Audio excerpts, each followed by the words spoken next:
सभे मगहिया भाई बहन के भूलेटन काका के राम राम आथिन मगहिया खबर में सुनथिन देश दुनिया के खबर। आज वासंतिक नवरात्रा के चौथा दिन है।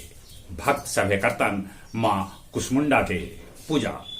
साथे साथे आज चैती छठ के निहाय खाए के साथे हो रहा है शुरुआत। पवित्र रमजान महीना के आज दूसरा दिन है। कांग्रेस के पूर्व अध्यक्ष राहुल गांधी के संसद के सदस्यता समाप्त कर देवल गेल। चुनाव लड़े पर भी लग सका है रोक। सीबीआई और ईडी के दुरुपयोग के लेके 14 दल के याचिका पर सुप्रीम कोर्ट 5 तारीख के करत विचार। जस्टिस चंद्रन पटना हाई कोर्ट के नया मुख्य न्यायाधीश बनावल गेला।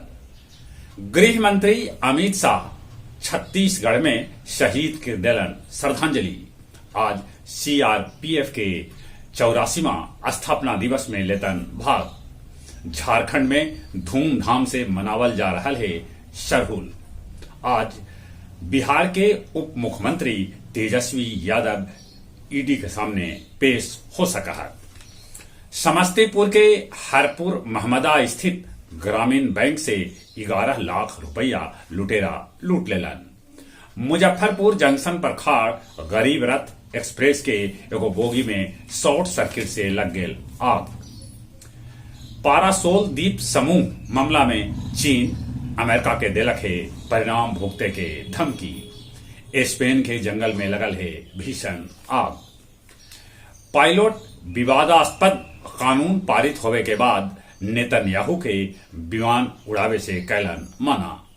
उत्तर कोरिया पानी के नीचे परमाणु ड्रोन के कैलक है परीक्षण।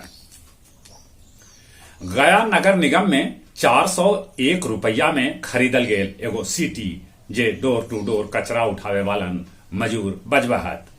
मुख्य डाकघर गया में एगो महिला के पर्स से चोर उड़ा लेलन 38,000 रुपया।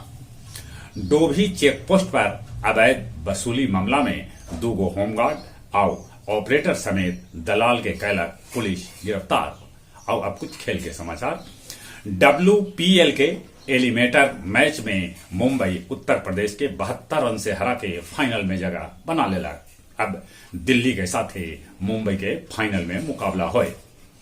अर्जेंटीना के लियोनेल मेसी पनामा के खिलाफ एगो फ्रेंडली मैच में दागलन 800वां गोल।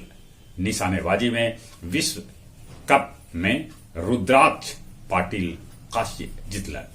चली एक बार फिर से अपने सभे के भूलेटन काका के राम राम।